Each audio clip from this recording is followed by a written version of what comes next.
da yum dum da yum dum da yum dum da yum dum da yum dum da yum dum da yum dum da. Adiciat, buongiorno, soy Benjamin Aciel, o conservator del CIRDOC, Centre Interregional de Desenvolupament de Lucita, veni de Languedoc et soy pla content del convit de venir aquí a Ustan per aquel premi que és un bonu de ser aquí, en particular per nosaltres CIRDOC, de ser partenari de l'événement, puisque le CIRDOC, per dir un pauleu, és una mena de bibliothèque nationale de la langue de la culture occitane et donc c'est particulièrement intéressat sur les questions de littérature, de littérature bible, mais pas que de la littérature occitane, de toutes les littératures en langue minorisée d'Europe et d'en dehors. Et donc, c'est en particulier a mis un travail sur la question de la langue, minorisée dans la Première Guerre mondiale, qui fut un travail fait par CIRDOC en 2014 et les organisateurs del Premi Ustan nous ont demandé de venir à quelle exposition pour la présenter ici dans les baradas. L'exposition Langues de guerre, l'Occità et les langues de France dans la Première Guerre mondiale,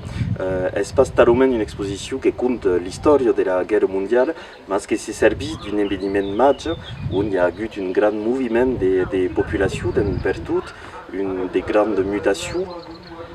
et pour examiner un peu la situation politique, sociale de la langue dans la France et l'Europe de les années 1914-1918. Et donc, c'est un travail qui nous a permis de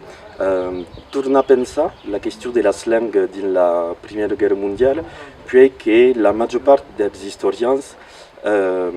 ont dit qu'il n'y a pas de questions linguistiques dans la guerre, en particulier en France, puis que era la première génération qui fut totalement scolarisée et donc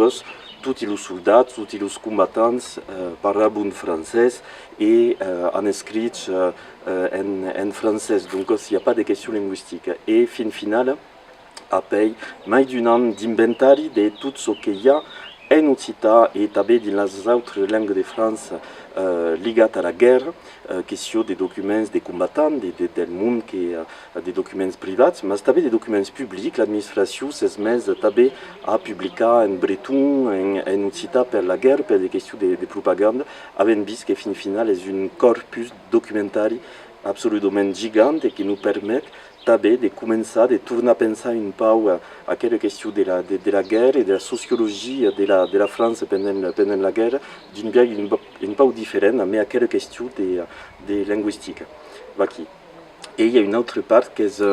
plus occitane dans la Première Guerre mondiale. Il y a une question des mesprès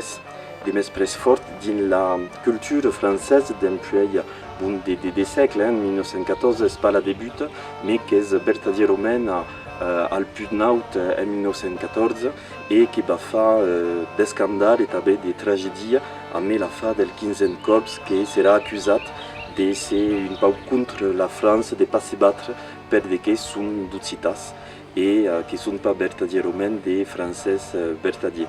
Et donc, besoin que derrière le mesprès des langues, il y a une mesprès grosse sociale, une mesprès politique officielle de la population du sud de France. Il y a les grandes problématiques qui sont traitées dans aquelle exposition Langues de guerre.